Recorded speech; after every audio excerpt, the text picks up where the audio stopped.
high schools are delaying a new ethnic studies class due to funding gaps and political tensions. Some districts are offering it independently despite the $276 million shortfall. Get BIN News now on demand 24/7 on the iHeartRadio app.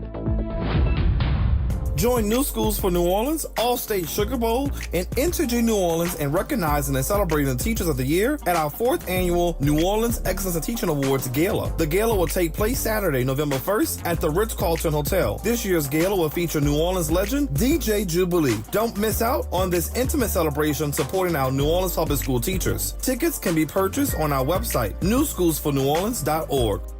Good morning, wake up. The Good Morning Show. Good morning. On WBOK.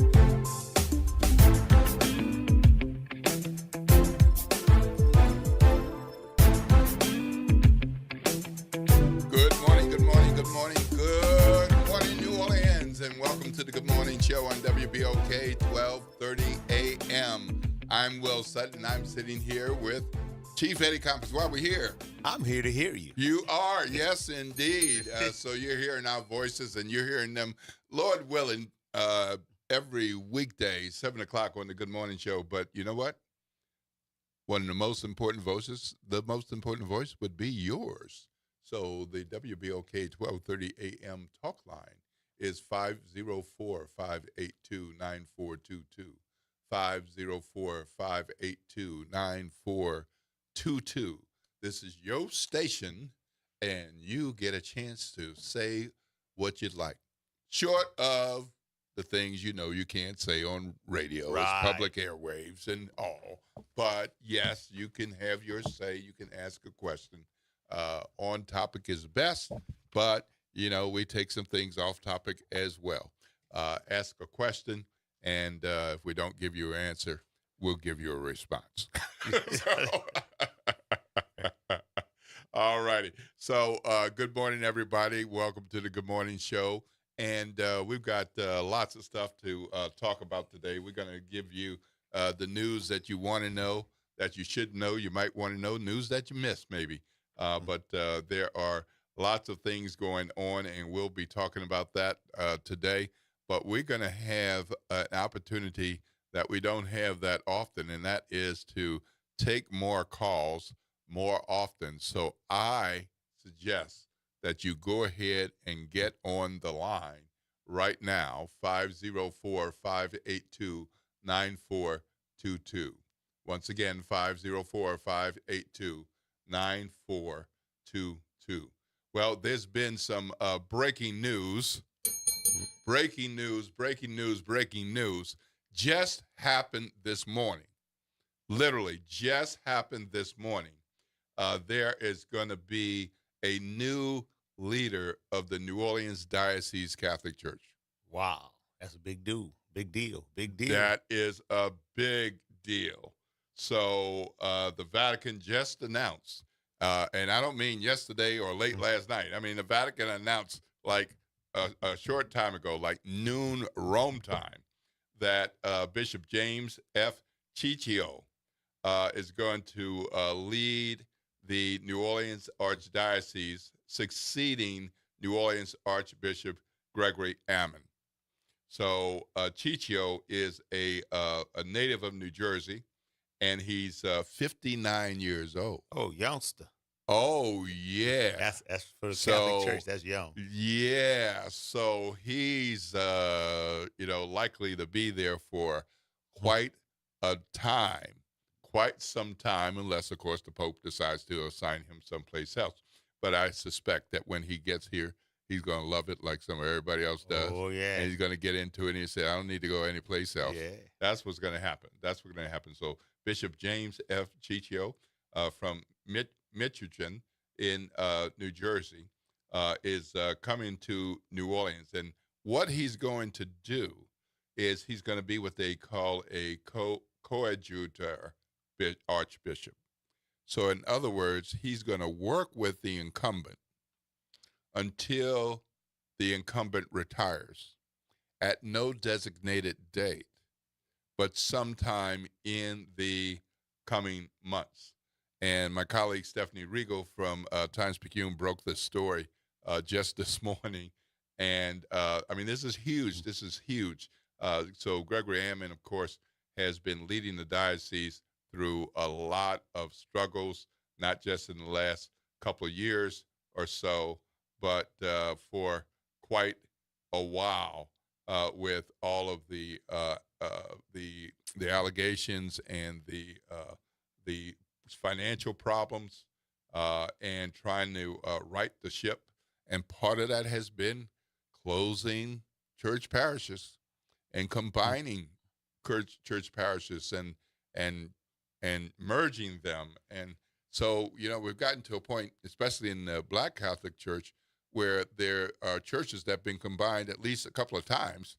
So they're really not the church that people grew up in, but, you know, it's one church merged with another church and then another church and, you know, that kind of thing. But when you don't have enough of a congregation to support it, and then you have all of these sexual allegation settlements that you got to pay for, some hard decisions have to be made. Well, that is part of what this guy is walking into. He did serve, before his current assignment, he did serve as for several years in the Diocese of Camden, New Jersey, which I'm familiar with because when I was a young reporter working for Gannett in southern New Jersey, I had relatives in Camden. I have friends in Camden, and yes, Camden has one of those one of those Newark reputations, one of those Gary, Indiana reputations, one of those East St. Louis reputations about crime and how bad things are. But there's some good people there. Right. Not everybody leads a life of crime, and they're continuing efforts to develop that place. But he kind of grew up in his pastoral leadership in the Diocese of Camden, which is not a rich type of diocese. And more recently, he's been in North Jersey. I mean, literally it's like 30, 40 minutes outside of New York. So basically, he's been in a New York adjacent diocese, and that diocese is pretty wealthy, middle class to wealthy for that diocese. So they've got about 600,000 or so in that diocese. We got about 500,000 or so. So I don't think it's like a promotion in terms of numbers. It is a promotion in terms of we believe in you, that you're the next man to lead us to right this ship and to get us on a new path. Yeah, you know, the Catholic population, in my view, in my opinion, has decreased a great deal with all the scandals and all the things that have happened.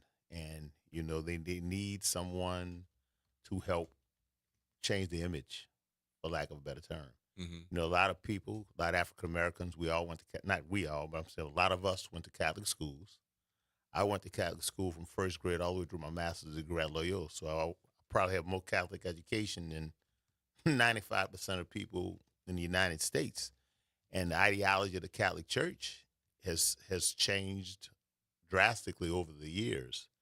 And their tolerance, you know, for certain things have changed. They have different views on different subjects. And, you know, so they need to change their image to a certain extent, in my opinion, because a lot of the scandal with the sex scandals, you know, we try to put our head in the sand sometimes about those type of things, but those things were real, you know, and those things happened for years and years and years. And they had a lot to do with the Catholic Church taking a blind eye in the early years when these allegations were being made.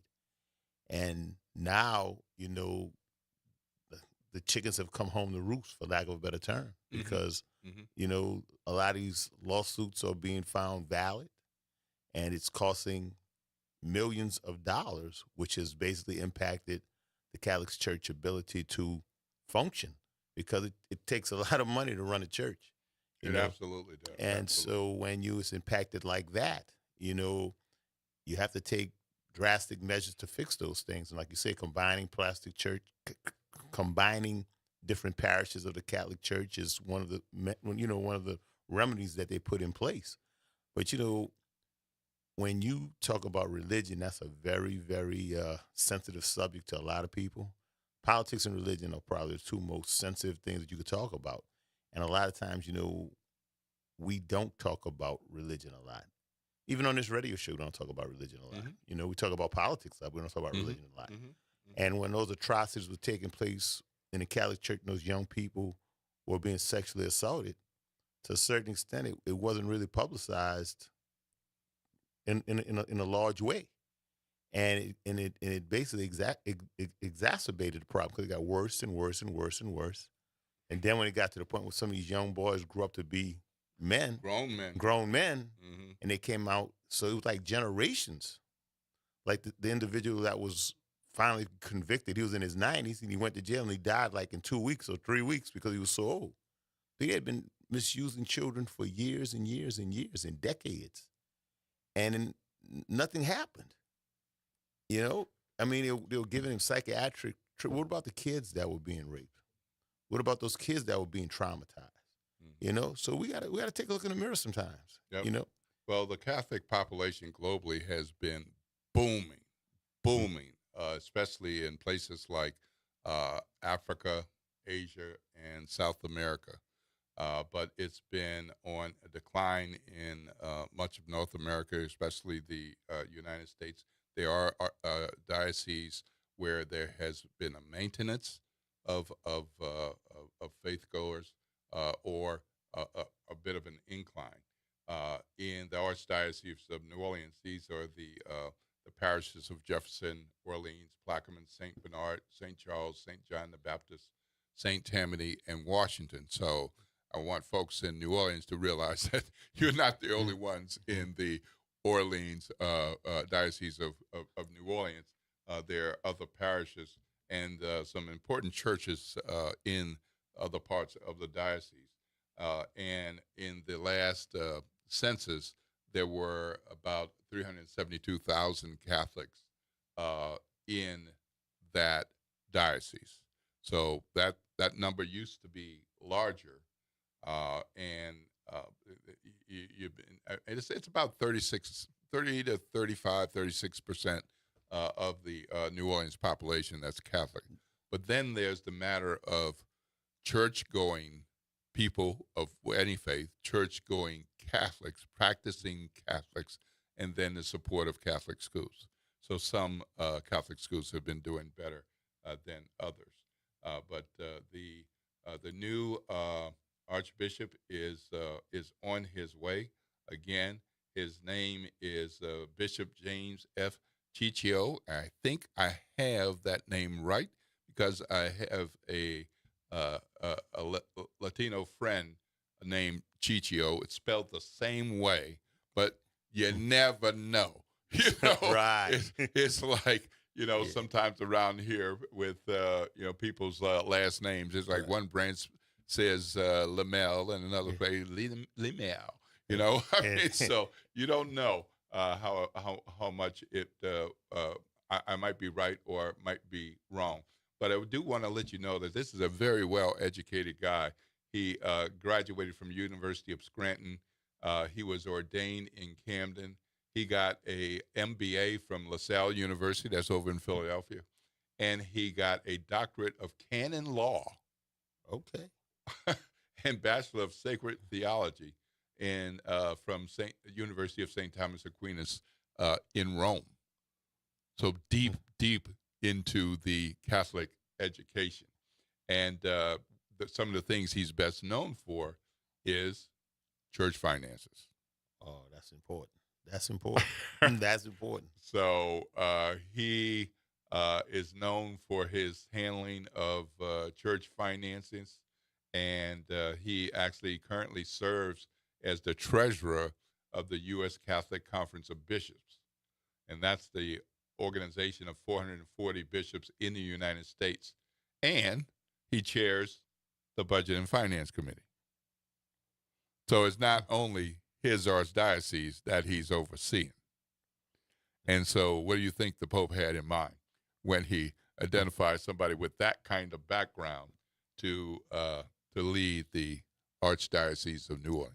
I think he's trying to strengthen the foundation from a financial standpoint. He's taking somebody who's adroit and aficionado in the matters of money. And basically, I think he's going to try to reinsert a lot of the things in place protocols to collecting money, to the actual distribution of money, the investment of money, and try to get them back on their feet. You know, all these churches, no matter what denominations, are basically funded by the parishioners. And there was a large influx of people into other denominations when the Catholic Church started having a lot of problems from a financial standpoint with the sex scandals and things involving young boys. And I think they're going to try to get some of those parishioners back because that's the way they make money. You know, that's the business. That's the business because, you know, any church you go to, you have to pay your tithes if you want to be a good steward. You want to be a good Christian, or no matter what your ideology is or denomination. And every church is funded by the parishioners. And when the parishioners feel that their church is not meeting their needs or meeting the needs of the mission of their community, they go somewhere else. So you have a lot of autonomy. And somewhere else might be St. Matthew's Cathedral. Exactly. Stay at home in my bed. Exactly. You know, so a lot of people became disillusioned with the Catholic Church when these things took place. Right, so I think they're trying to build an image back, and I think he's the kind of person that could do it. You know, just from looking at his resume and looking at his history. So well, this type of arrangement is not unusual. It has happened before when New Orleans had Archbishop Choate. He was succeeded by Archbishop Alfred Hughes, who first was appointed to a position like this one, and then the Archbishop retired 6 months later, and then Hughes stepped up. And so when before Amon was in New Orleans, he was in Austin as Archbishop. But before he became Archbishop, he was doing a similar role, and he did it for 2 months, and then took over as Bishop of the diocese. So this clearly is a path that Bishop Ammons has had in mind as a part of moving toward retirement and handing over the reins. So best of wishes to the new soon-to-be leader of the New Orleans Archdiocese, Bishop James F. Ciccio, as he leaves New Jersey, a place where I've lived, and comes to my home city where he's going to get a whole different kind of introduction. I don't know if he's been here before, but y'all going to have to get ready for him and get him ready. You know, my wife Regina's from New Jersey. Yeah. So I don't know if you know Ciccio, baby, but maybe if you know him, have him over for dinner. Let him know what's happening in New Orleans. You know. All right, we're going to go to break, folks. We got more to come on the Good Morning Show. I thought that was worth some time because that's breaking news, and I know not everybody's Catholic, but in the world of faith, the Pope reigns big, and then your bishops and archbishops are big leaders in the Catholic faith. So thank you for listening, and share that information with your Catholic family and your friends, because that will be developing throughout the day as there's more and more news about Bishop James F. Ciccio. You're listening to WBOK 1230 AM, The Good Morning Show. We want to hear from you. The talk line is 504-582-9422, 504-582-9422. WBOK 1230 AM, what New Orleans is talking about all day long.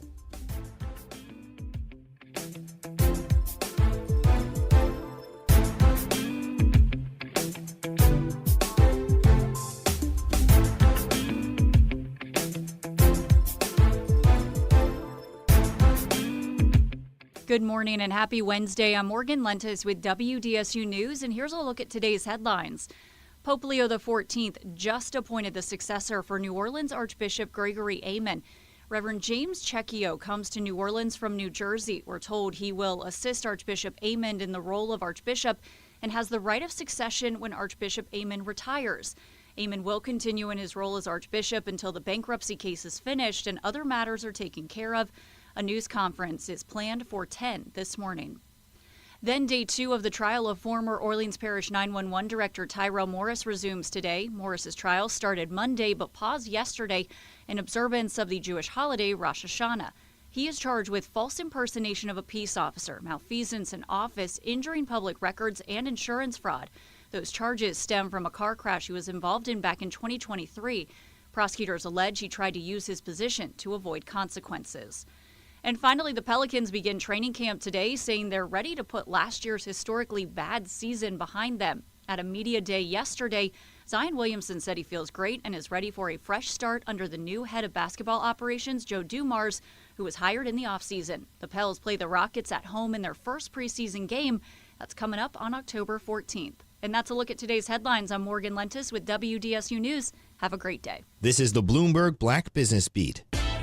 The National Coalition of Black Meeting Professionals, or NCBMP, is a nonprofit focused on making life easier for black business travelers. Jason Dunn is executive director of the NCBMP, and in a conversation on Bloomberg, he talked about how the work his group is doing extends beyond just business conferences. It's not just conventions and meetings, but also sports. In fact, one of our members have the largest kickball tournament in the country. Whether it's a big corporate meeting or a kickball tournament, Dunn says the bottom line for NCBMP is that the host site is welcoming to diverse travelers. And in the coming year, his sights are set beyond the U.S. We know that Asia and Africa specifically are destinations for our members who want to create that international flair. As more black professionals enter leadership ranks, making sure business travel is safe becomes more and more important. I'm Bloomberg's Justin Milliner on the Black Business Beat.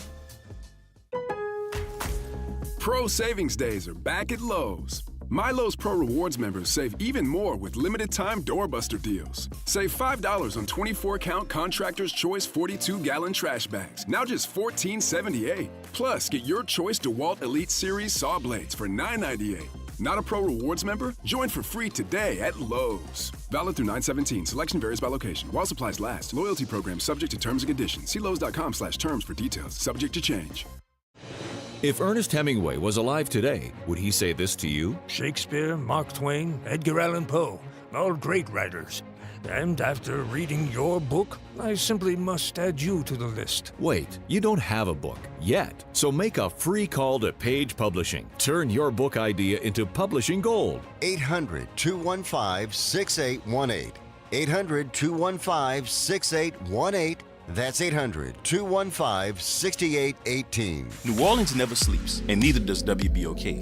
Now, every voice, every moment, and every show is in your pocket. Search WBOK Media wherever you get podcasts. Download, share, rate us 5 stars. Because when you support us, you amplify Black voices and the New Orleans culture. A message from the community scientist. Do you live or work in St. James, St. John, St. Charles, Ascension, Calcasieu, Baton Rouge, or St. Bernard Parish? You may be exposed to harmful chemicals like phthalates, BPA, and flame retardants found in everyday products but linked to serious health risks. That's why the Community Scientist, a program of Rise St. James, brings you clear, science-based facts that protect your health and our environment. Stay informed, stay empowered.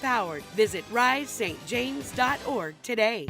Michelle Woodfork is New Orleans born and raised, a proud graduate of St. Mary's Academy. She earned a master's in criminal justice and rose through the ranks to become chief of police. She turned the NOPD around, reducing crime, boosting morale, and expanding recruitments. She's earned this city's trust, and as sheriff, she'll be a leader we can all be proud of. Michelle Woodfork, proven, prepared, the right choice. Paid for by Michelle Woodfork for sheriff. Making a difference in the community. WBOK 1230 AM. Good morning, Wake Up. The Good Morning Show. Good morning. On WBOK.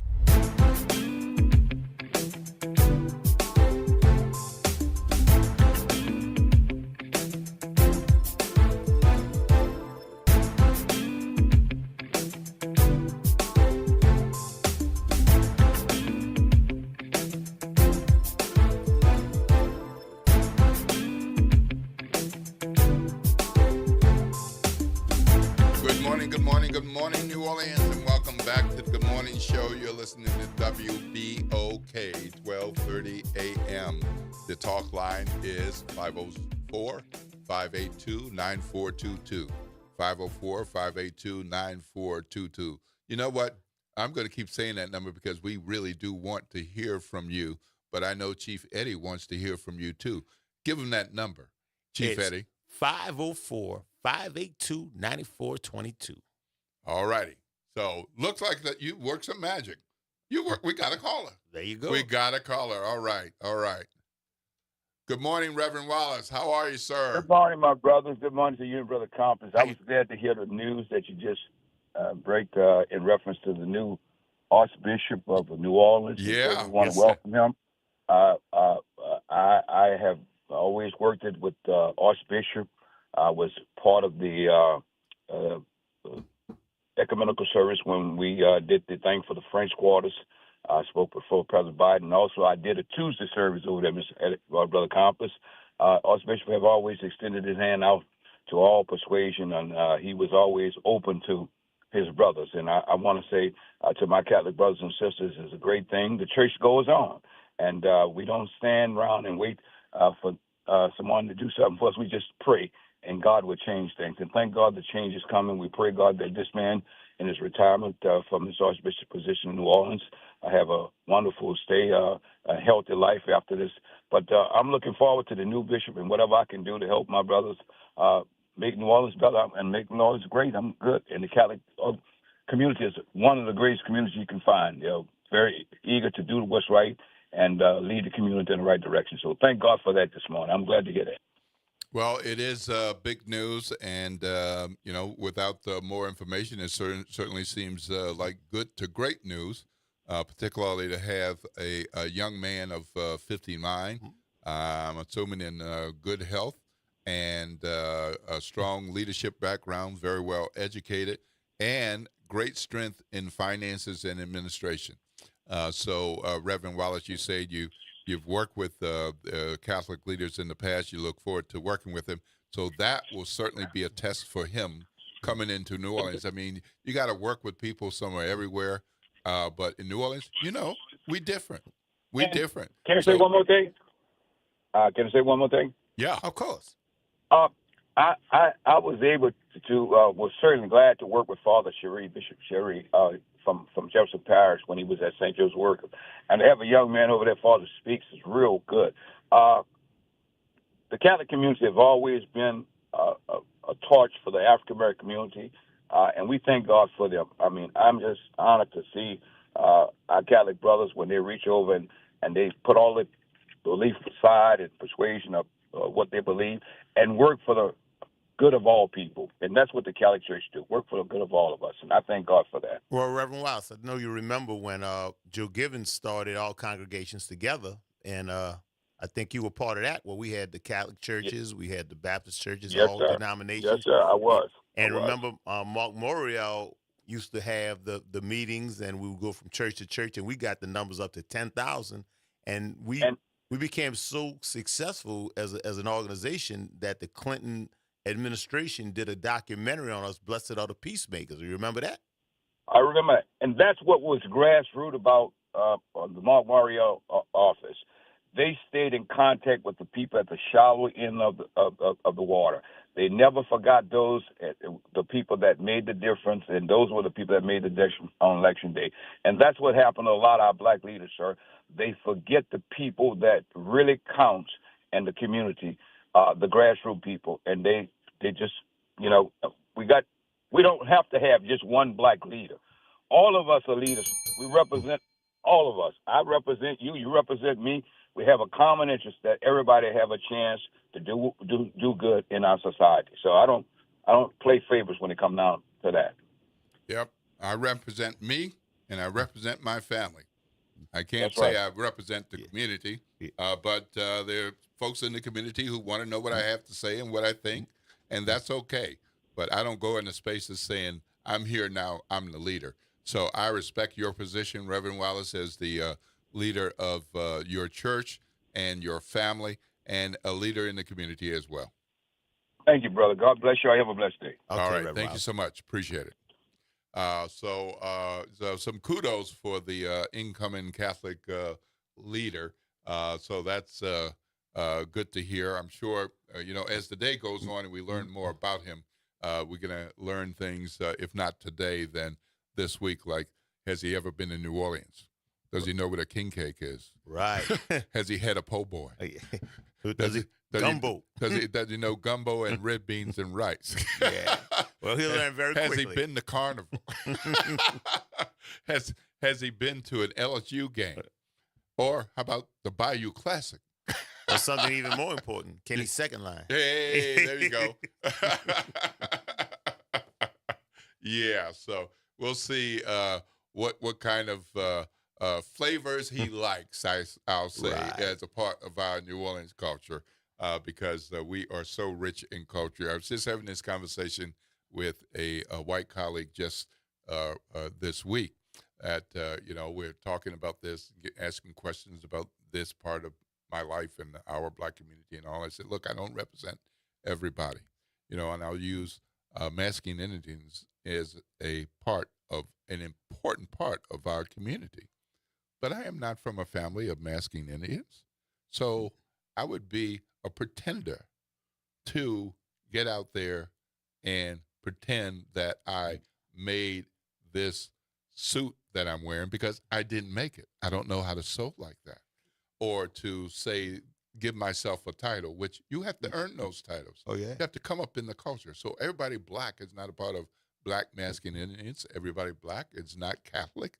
Everybody black Catholic is not a part of a certain parish. I mean, so there, we want to get to know the new Catholic leader, and we want to help him to get to know us as well. But, when you talk about community leaders, that's something that sometimes people use that loosely.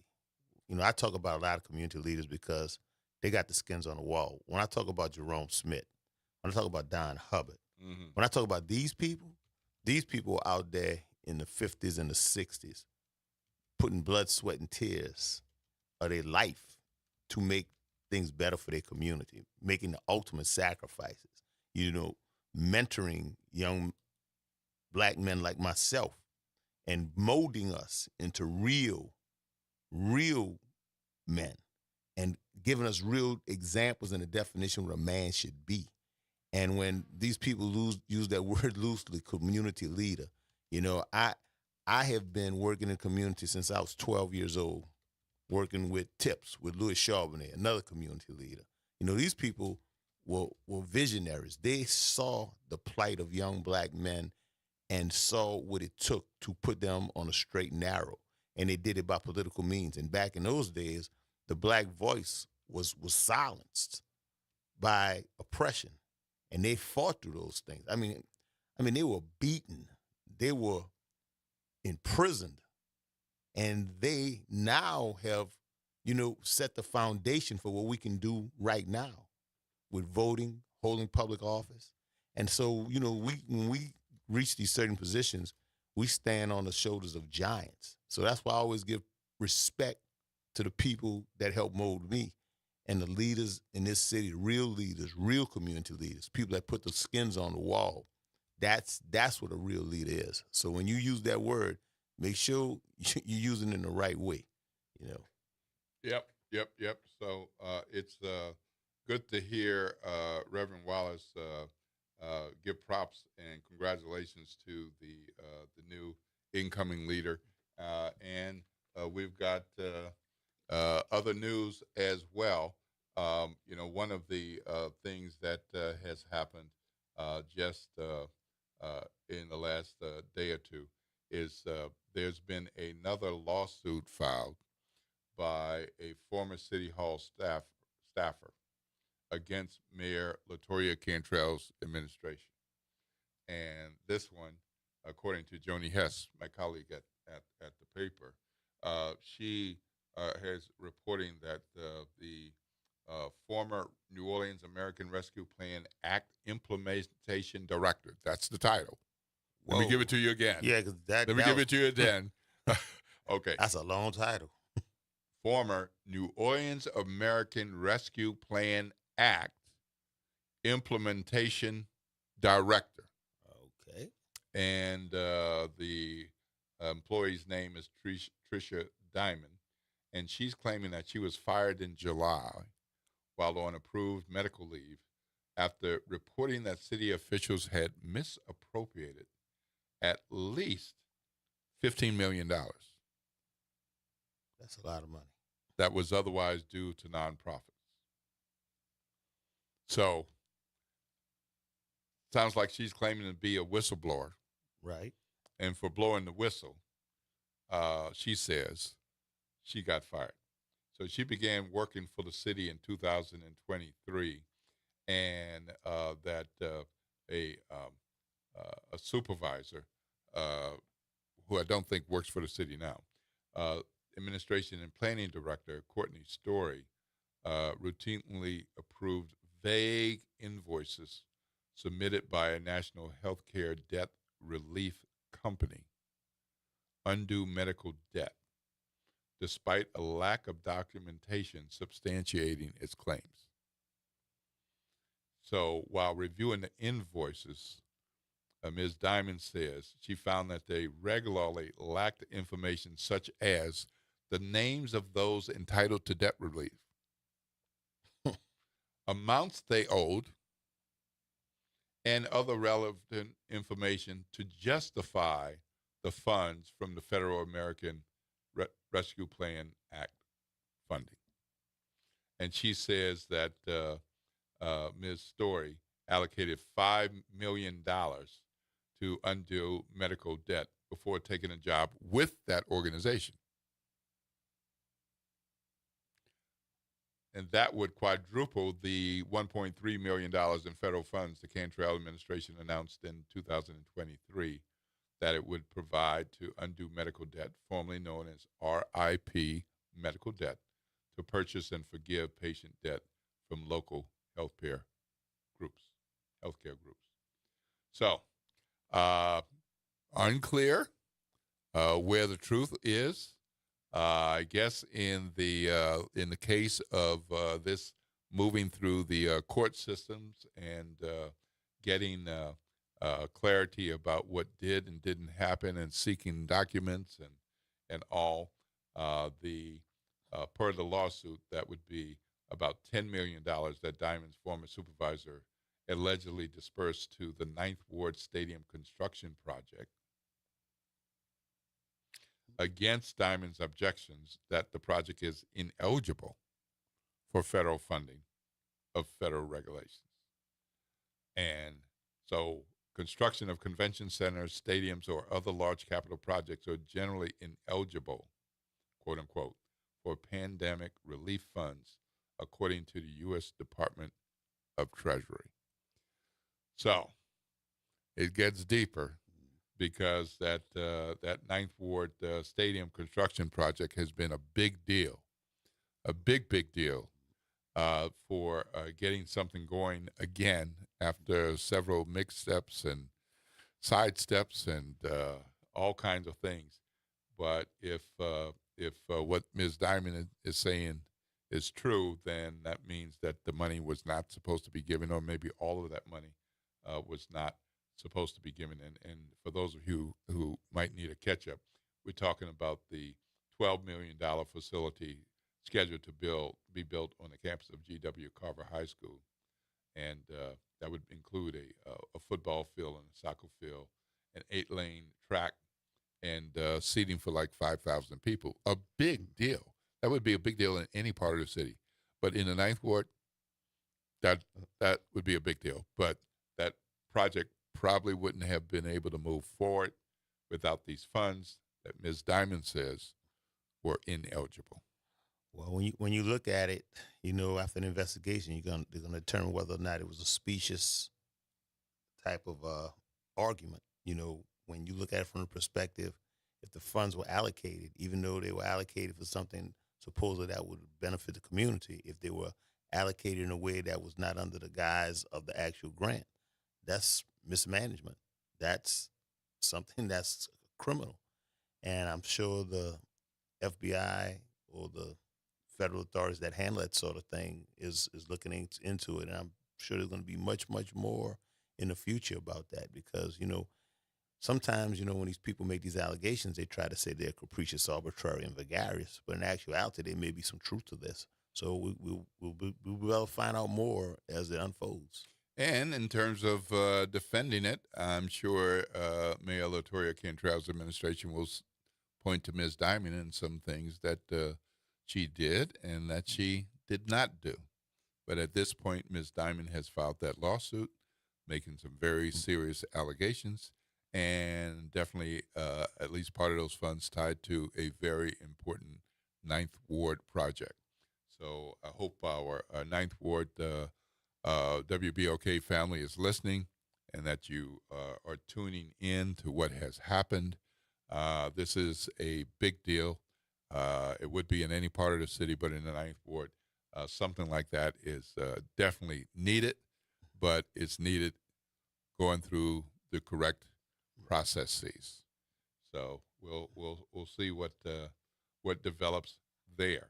So there is other news to report, but it looks like we're going to have to go to a break. So we're going to be going to a break, and when we come back, we're going to be talking about the news you want to know, should know. We already gave you some exciting news this morning and interesting news this morning, but there's some other things that are going on. And, of course, we got an election. October 11th. Right, Chief Eddie? Oh, yeah. All right. Very, very big decisions. Very big decisions. So coming up, we'll be talking to Kathy Hambrick, the executive director of the Amistad Research Center. Some exciting things going on there. And they got a old school records LP kind of party coming up. So that's going to be a good conversation about the successes that she's had with Amistad to growing back their staffing and their good work, and tell us more about the party that is going to be coming up. You're listening to WBOK 1230 AM. What New Orleans is talking about all day long.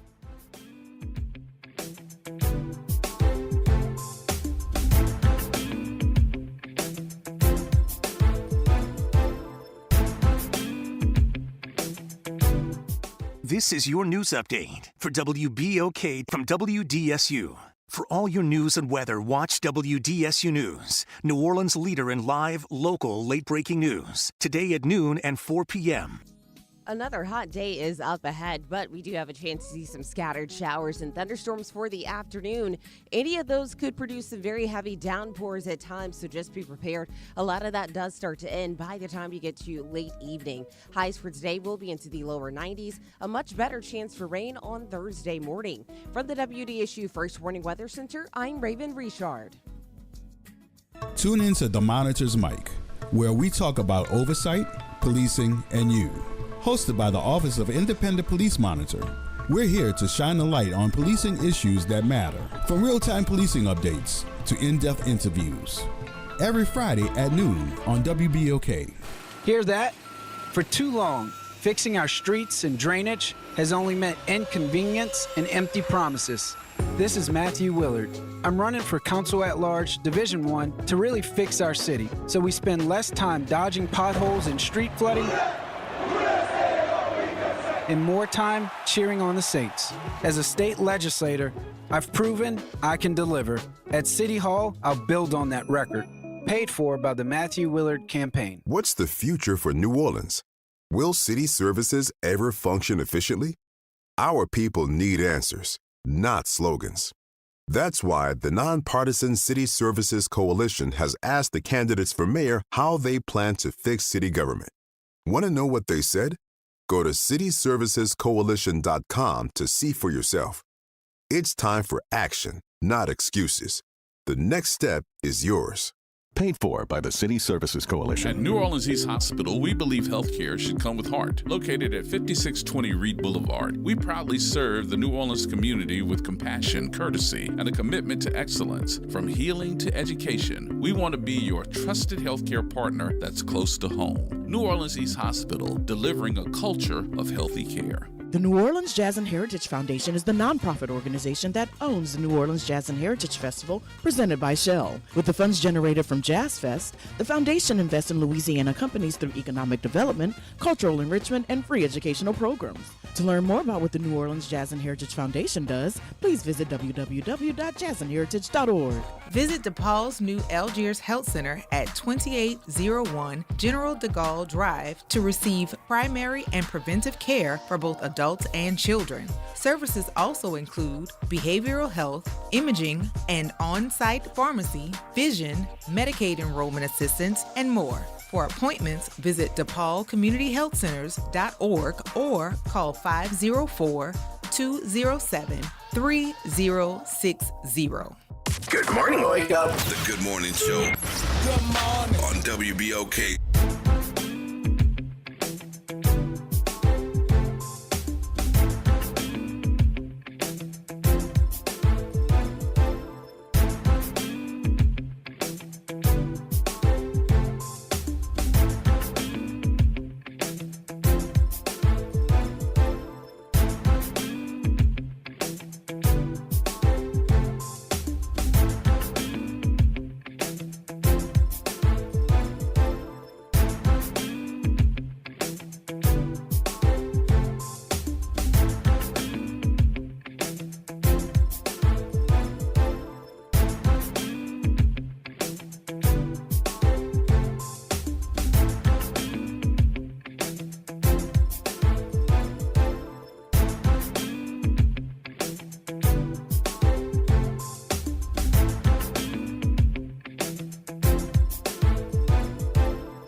Good morning, and welcome back to the Good Morning Show. You're listening to WBOK 1230 AM.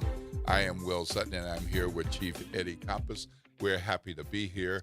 We're happy that you're listening to our voices as we share the news and information and a few thoughts. But we'd like to hear what you think about the news and the information that we've shared and anything else on your heart or in your head. We've got a caller, Pop Jones. Good morning, Pop. How are you? Pop, are you there? Good morning, Pop Jones.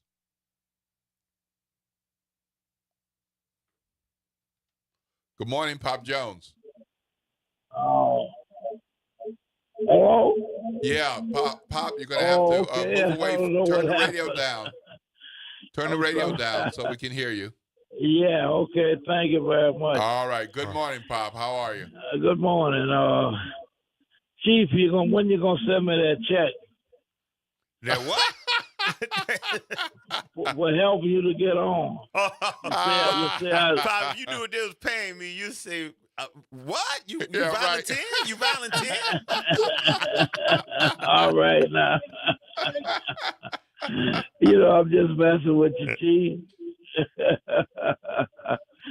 Yeah, I was calling, about one thing. There's so much going on. But the president, the wonderful speech he made was before the UN, huh? Yes, that's correct. So you heard a little bit about that, or did you hear it? Yeah, well, I heard some of it. Yeah. I mean, get back home. I'm trying to handle different pay bills and stuff like that. But I called Paul Sullivan, and looked like he was really coming down. He didn't say nothing nice about none of the countries, huh? No, in fact, he was very negative about the other countries. Yeah, that's what I heard. Will. Yeah, it was pretty bad. I mean, when he spoke to the UN several years ago during his first term, lots of the audience laughed. This year, they didn't laugh, but they also didn't applaud. No. They were silent. They just kind of sat there as he went on a rant. Seemed like he was threatening them, and what is his point? What is you don't do what I say. Everybody wrong with him. I so much got so much out of what I heard. Well, what you fellas think? Yeah, it's good that you bring this up because, I mean, that's a very important global body. It's a place that is designed to keep peace across the world with some very serious disagreements ongoing through the decades. But it's a place where the powerful countries and the not so powerful countries come together and debate and discuss disagreements, including whether there's genocide happening in the Middle East or not. And but the President of the United States used the platform to poke at opponents and ideas, and did it like one by one. He said that the U.S. is living through a golden age. He gave himself a lot of credit for turning things around in a short few months. And he said this before, but he said he personally has ended 7 wars, which there's no proof of that. But, and then he went on a campaign and say, I deserve a Nobel Peace Prize. So this is all a part of talking to the UN. And he attacked countries, named some of them, and he did not, one of the things he said, I'm going to read one of the quotes. The UN is supposed to stop invasions, not create them, and not finance them, unquote. So he even, man, I mean, you have a platform at the UN, a global stage, and you're criticizing the body that invited you to speak and criticizing on some big issues, okay, to stop invasions, not create them, not finance them. That is a part of what they are charged with doing. You may not like it, and if he wants to criticize, I guess he can do it in that way. But then he goes on to criticize the UN because there's a broken escalator in the building. Really? A freaking broken escalator? I don't know how many people have been to the UN. I have been to the United Nations. It is not just a huge building. It is a huge complex. To have a broken escalator is an inconvenience for some, but it is not a big deal. And he went on to complain about his teleprompter, saying that it disrupted his speech and his visit. It's just like complaining about AV kinds of things. I mean, it was just really an unhinged moment. And it went on for an hour. And I hope you don't mind, Pop, because, I didn't bring it up earlier, but, you brought it up. So I'm like, you're bringing out my aggravation about what happened from our national leader at the United Nations. So another thing that he said is, quote, Europe is in serious trouble. They have been invaded by a force of illegal aliens like nobody has ever seen before. Both the immigration and the suicidal energy ideas will be the death of Western Europe. I mean, really? And he went on to say about climate change, which is real. The President of the United States at the UN called climate change the greatest con job ever perpetrated on the world. Did you hear me, Pop? I don't know what other. Oh, you can hear me? Yeah, did you hear me? Man, I look, this is, to use a street language, this man is tripping. Yeah. Tripping without luggage, too. That's right. Yeah, Absolutely. It is truly amazing. I know everybody can't keep up. I feel like I can't keep up, but I tune in a little bit more. I don't know. But I tune in a little bit more than some other people. Is he familiar with the Second World War, or do you have any knowledge of how our United States, these countries, is we gonna gain more power or more recognition or more respect by what he doing? What he saying? Well, he's saying it doesn't exist, and that all this climate change talk is going to ruin the world.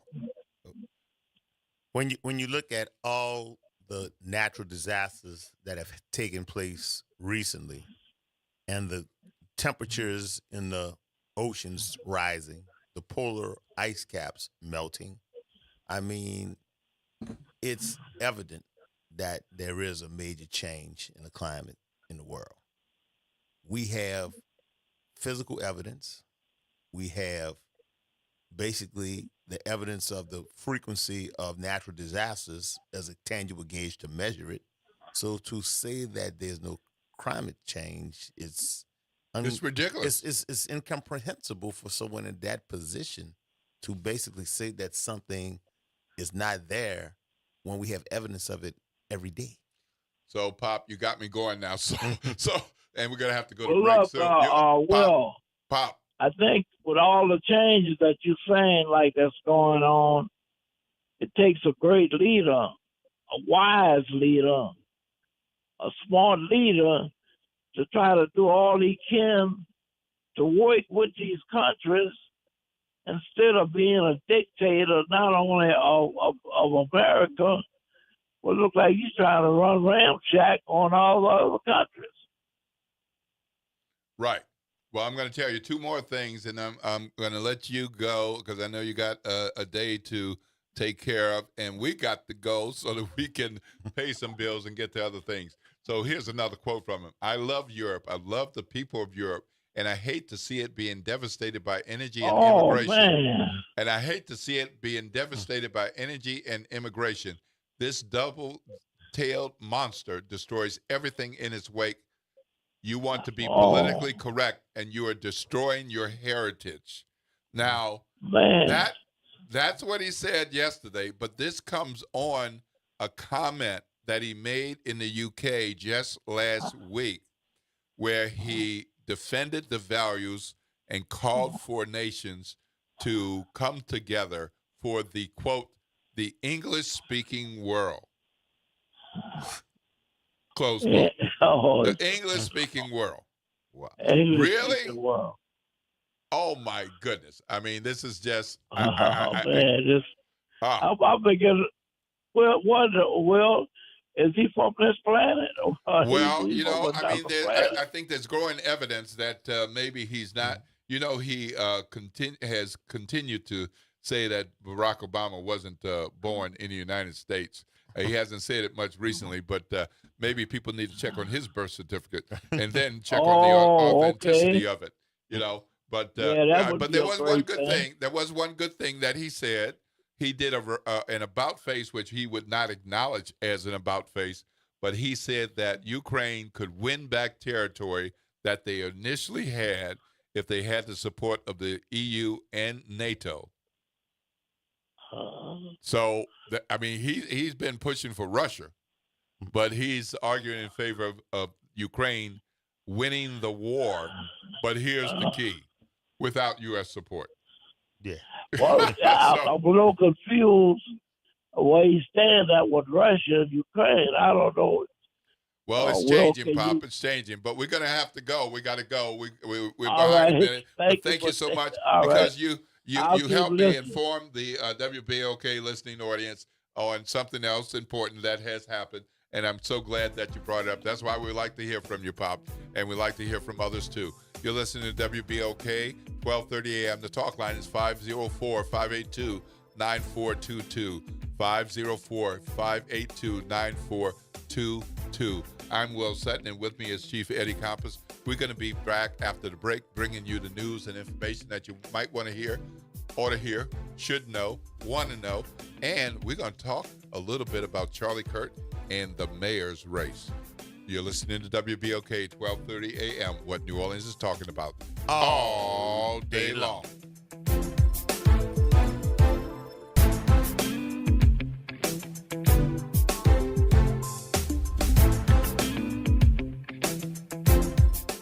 WBOK New Orleans. Home of the Good Morning Show, 7 to 9 a.m. weekdays. This news report is brought to you by New Schools for New Orleans.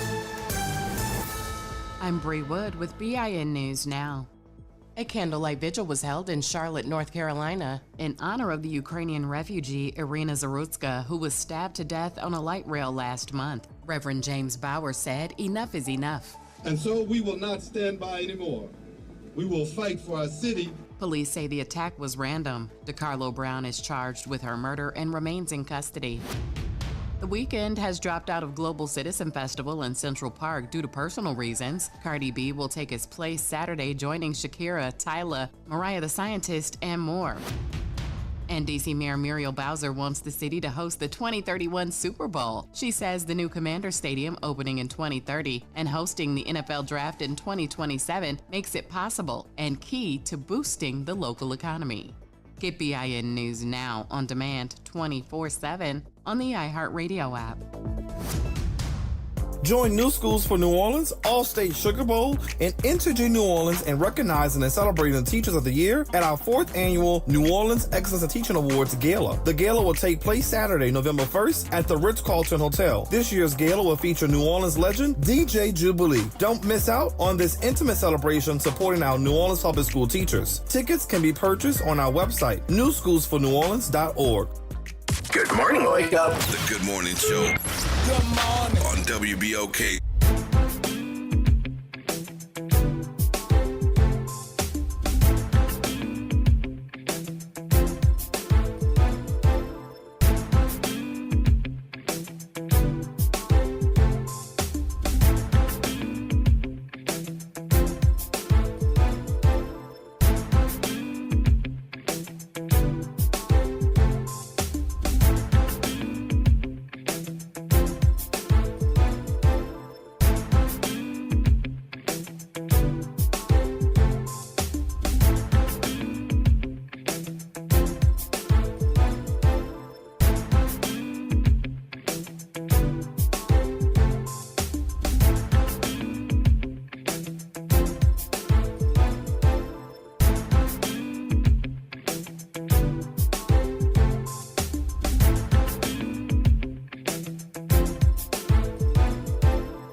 Good morning, and welcome back to the Good Morning Show. For those of you who all have been listening since 7 a.m., we sure appreciate your time and your attention. For those of you all who just tuned in, you have missed some exciting and interesting news and information. We've been talking about the President and the United States going off at the United Nations for an hour, and how people basically just sat there and I was about to say and looked at his butt, but they were looking at his face. But they just sat there in silence, pretty much, no real applause, as he just criticized them as the UN and criticized specific countries and criticized Europe. It was not a pretty thing on such a global stage, and we also talked about the new Catholic leader coming to New Orleans from New Jersey, just announced this morning. So that's going to be big news ongoing today and this week. But we've got some more things. As I told you before, we're going to be talking with Kathy Hambrick from the Amistad Research Center. But right now, we've got some folks who are going to be talking about the National Day of Remembrance for Homicide Victims. And that's going to be happening tomorrow. They're here to talk about that event, but also about why this is important. So we have Lucinda Wilson, Kayla Frederick, and Sarah Johnson with us. But before we hand off, I want to hand it over to Chief because he knows a little bit more about this than I do, and probably you do too. But they are the guests, Chief. Yes, so, yes, sir. So we save some time for the guests to talk about. But give us a little background. Well, basically, in the criminal justice system, the victims and the witnesses are an integral part. And a lot of times, they're forgotten. When you look about the victim, they're the individuals who have been wronged. They're the individuals who have a lot of trauma after the actual incident takes place. And once they've been adjudicated through the process with the criminal justice system and they've come and become a witness, then, it stops there in a lot of cases. But now this unit is basically going to give support to the victims and the witnesses on an ongoing basis. And it's one of the biggest initiatives that I had when I was superintendent of police back in 2002. And I feel very proud and honored that these young ladies have taken the mantle and have bringing it to a higher level. So without any further ado, why don't you explain to us exactly what do you guys do on a daily basis? Good morning again, and thank you for having us here. Just like to say that Chief Compass, from 2002 up until this present time, the unit has grown significantly. We now have social service workers in all 8 districts. Wow. Let me get a little bing on that. Yeah, right. And actually, we have 2 social service workers in both the 7th district and the 5th district. And as you said earlier, I am Lucinda Wilson. I'm the supervisor for the Victim Witness Assistance Unit. And we're just growing and doing some things, and our heart is for the community. As a team, we elected to have this National Day of Remembrance walk. It's an inaugural event. We've never done it before, but we want to reach the victims, and we're actually reaching back at least till 20 that we reached out to next of kin to contact those people and invite them to come out and know that we share. I'll give Sarah and Kayla an opportunity to say some things about the walk. So I'm Kayla. I'm the social worker for the 1st district. I've been here. I was the captain of the 1st district. All right. Time reduction award winners 5 times. Here it comes. The big dollar. Go ahead, 1st Kayla. district. Shout out the 1st district. That's right. So we wanted to do this walk, as Ms. Lucinda said, just to let the families know you haven't been forgotten. We want to do this in the community. We chose to do it in the 9th ward. So we're going to start off in the 5th district and then walk over to Bunny Friend Park. As we all know, a lot of crime has occurred in the 9th ward. So we want to kind of bring a different light to that community and have everybody come out and just support the families, support us, see all the other partners that we have, and maybe get some services and some, things that some solace. Well, what kind of services do you offer to people? So we assist the families and the victims. So not just homicide. We do all major crimes except for like sex crimes. That's a different unit. That's our sister unit. We do have an in-house counselor. She specializes in grief and trauma. She can offer counseling via telephone or in person, whatever the families or the victim chooses to do. We also assist with crime reparation. so we can assist the families with funeral reimbursement, medical expenses, things like that. So. Okay, now Sarah, what is your role? My role is the social worker in the 4th District. So I don't get a bell for the 4th District. Shout out to the 4th District. Come on. A little love, not a lot. Well, go ahead. So basically, we all do the same thing, but I am spearheading this event. So my whole goal was to try to bring some type of connection between the community and the police department and our other partners that joined with us as a collaborative effort to let them know that we do care, the NOPD Care Initiative, again, that we used to have. Everything from everybody that's going to that's participating, our partners, our families, we just want to bring some type of peace. And since we've been having such a good crime drop, not a good crime drop, like a significant crime drop. Historic crime drop. Yes. We want to just keep it going, keep that momentum, and keep the violence down, and letting them know, like, hey, we're on a good path. Let's keep it going, and I just mentioned that in my Times-Picayune column today about the historic crime drop, and in the context of the National Guard, and but. We'll set that aside for the moment. And also letting everybody know that we're here to assist. A lot of times people like to say, well, NOPD didn't do something, but hey, we're here. We're in the districts. Well, how can people get in touch with you? Is there a cell phone number? Well, not cell phone. We have a number or email address. We have a direct number, and it's I don't know it off the top of my head. Our main number is 504-658-6795. That's our main number. At headquarters, you'll get myself or the office assistant. But each social worker, as I said, can be reached at that district station. Yeah, whichever one's closest. People, our community members can walk in for assistance.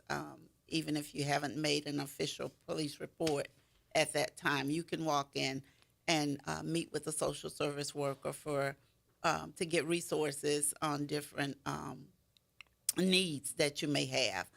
If it's something for your child, or if it's relocation, dealing with lower level domestic violence, as Kayla alluded to earlier, our sister unit, the Special Victims Division, handles our major our felony domestic violence, sexual assault, and child abuse cases.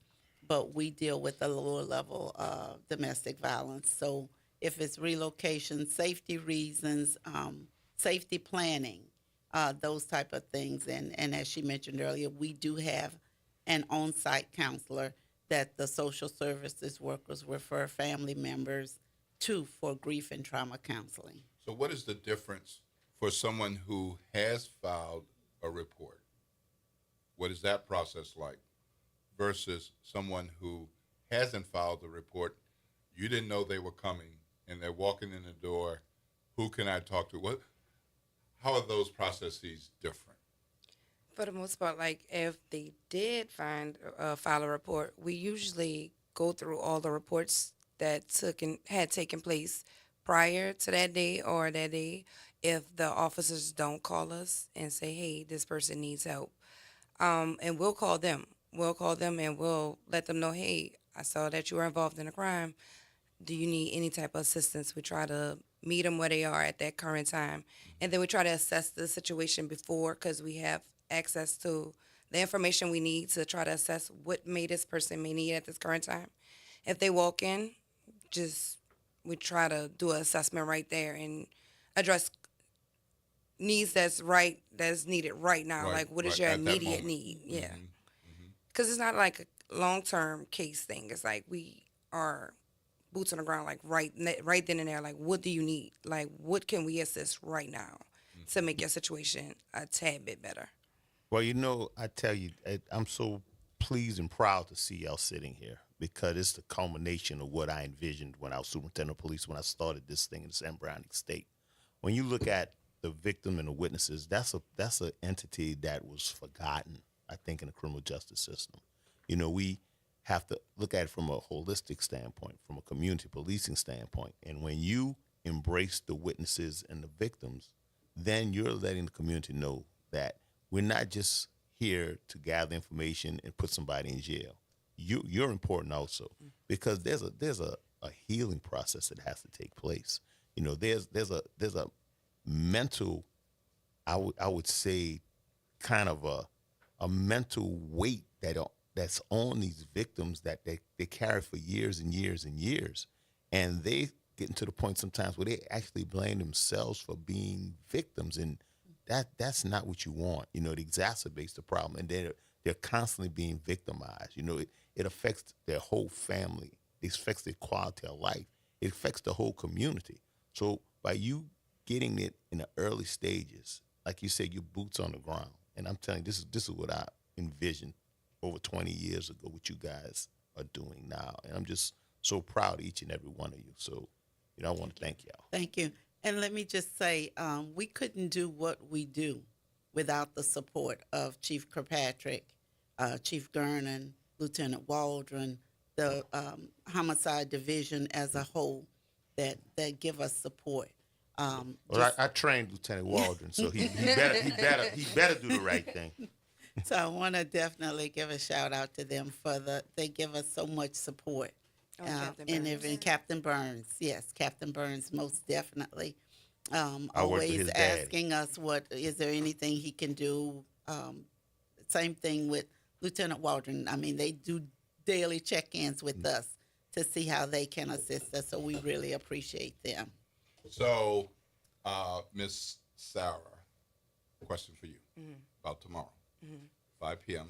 to 7 p.m. Do people have to register? Do they have to RSVP? Do they have to just show up? What do they have to do? Just show up and come with your shirts, your pictures, everything to represent your loved one. RSVP is open, but it's not necessary. Not necessary. Yeah. Okay. So you schedule for 5 to 7. What can people expect in those 2 hours? And which part is the walk? And if somebody says, I didn't know, but I want to be there for some of it, which part should they show up for, or is it come and go? Oh, so we're going to start the walk hopefully on time. So the walk is like a 15-minute walk. Thing. Yeah. Mm-hmm. So it's like a 15-minute walk to Bunny Friends from the 5th District Station. Okay. And then we will have, I know we will have some of our dignitaries there, so I will allow them to give some remarks if they would like to. And then we have some refreshments at the end, and we have like snowballs. Oh, and, okay. Yeah. New Orleans snowball. And then that will conclude it. It's not a really long. Yeah, thing. it's not a long 2 hours. Yeah, 2 this hours. is going to happen at every minute kind of thing. You really just want people to come out, remember their loved ones, and pull out family and friends, community folks, to remember these people who are human beings, who are victims of crime, but also to let people know about the services that you offer. And to let those know that maybe can't walk, but you can meet us at the park. Good. Meet us at the park. Just go to the park. Someone will be there. And for the culmination of everything at the end, there'll be some mementos that we have to give to the families that are coming who've lost family members to homicide. And as we said, some treats and some snacks and a very short... treats and snacks, always good. Yeah. And snowballs. And we'll provide transportation like back to their cars if they need something. Nice. That's great. That's great. Well, we've got to go to break. I'm getting that signal. And we really appreciate you all making time to come in. Again, thank you for having us. Talking with us. Folks, if you interested, it's the inaugural. It's the first. So hopefully there'll be a second and a third and a fourth and a fifth and a sixth and a seventh. And that way you'll be able to say, I was at the first one. And look how this has changed. Yeah. I remember an event that I went to in Cary, North Carolina, and there were like 20 people at that event. 20 people. No kidding. Maybe 25. Potluck. That thing has thousands of people. It's the same thing. It has thousands of people that go to it now. So you got to get there like well ahead of time. So events can change and grow, and look forward to hearing more about this one. This is the National Day of Remembrance for Homicide Victims Remembrance Walk, 5 p.m. to 7 p.m. tomorrow, and that is at Bunny Friend Park, 3400 North Bunny Friend Street in the 9th Ward. So hope to see you there. Looking forward to hearing about the success of your walk and the event, and find out about the services that these good folks and their colleagues offer. They want to be helpful. They're there to help you, to help us. You're listening to WBOK 1230 AM. What New Orleans is talking about all day long.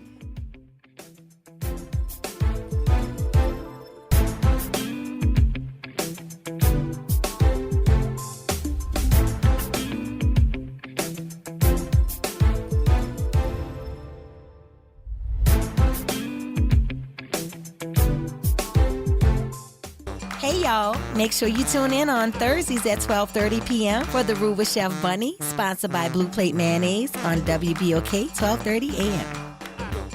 Good morning and happy Wednesday. I'm Morgan Lentis with WDSU News, and here's a look at today's headlines. Pope Leo XIV just appointed the successor for New Orleans Archbishop Gregory Amen. Reverend James Cecchio comes to New Orleans from New Jersey. We're told he will assist Archbishop Amen in the role of Archbishop and has the right of succession when Archbishop Amen retires. Amen will continue in his role as Archbishop until the bankruptcy case is finished and other matters are taken care of. A news conference is planned for 10 this morning. Then day 2 of the trial of former Orleans Parish 911 Director Tyrell Morris resumes today. Morris's trial started Monday but paused yesterday in observance of the Jewish holiday Rosh Hashanah. He is charged with false impersonation of a peace officer, malfeasance in office, injuring public records, and insurance fraud. Those charges stem from a car crash he was involved in back in 2023. Prosecutors allege he tried to use his position to avoid consequences. And finally, the Pelicans begin training camp today, saying they're ready to put last year's historically bad season behind them. At a media day yesterday, Zion Williamson said he feels great and is ready for a fresh start under the new head of basketball operations, Joe Dumars, who was hired in the offseason. The Pels play the Rockets at home in their first preseason game. That's coming up on October 14th. And that's a look at today's headlines. I'm Morgan Lentis with WDSU News. Have a great day. Tired of the impersonal, one-size-fit-all style of banking? You deserve a bank that delivers exceptional service and personalized attention to your needs. That's the Home Bank Standard. Since 1908, Home Bank has been a trusted financial partner for businesses and families because we go the extra mile to help you reach your goals. See for yourself why Home Bank is good for business, good for life. Stop by any New Orleans area location or find out more at home24bank.com. Home Bank, member FDIC. Coffee has been important in New Orleans for over 170 years. Today, coffee remains an important part of our culinary culture, and roasting coffee is big business here. With over thousands of coffee industry jobs here in our city, NOLA Coffee Festival is our time to celebrate Southern coffee. Join us October 3rd and 4th at Kenner Pontchartrain Center for our 3rd annual coffee show. You'll sample great coffee, attend great classes, and learn firsthand from our coffee experts. Admission starts at $20. Come learn what makes NOLA coffee hot. Hear that? For too long, fixing our streets and drainage has only meant inconvenience and empty promises. This is Matthew Willard.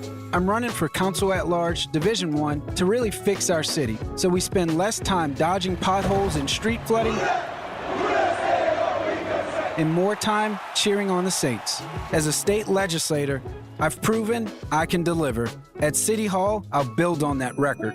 Paid for by the Matthew Willard campaign. The New Orleans Jazz and Heritage Foundation is the nonprofit organization that owns the New Orleans Jazz and Heritage Festival, presented by Shell. With the funds generated from Jazz Fest, the foundation invests in Louisiana companies through economic development, cultural enrichment, and free educational programs. To learn more about what the New Orleans Jazz and Heritage Foundation does, please visit www.jazzandheritage.org.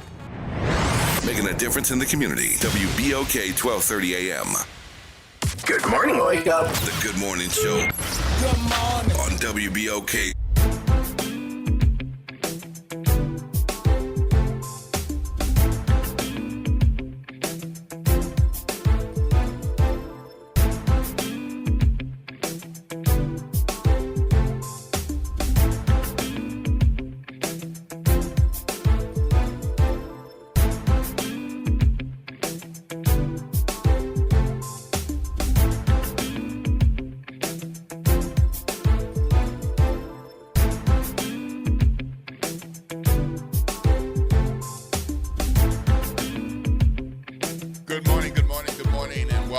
to the Good Morning Show.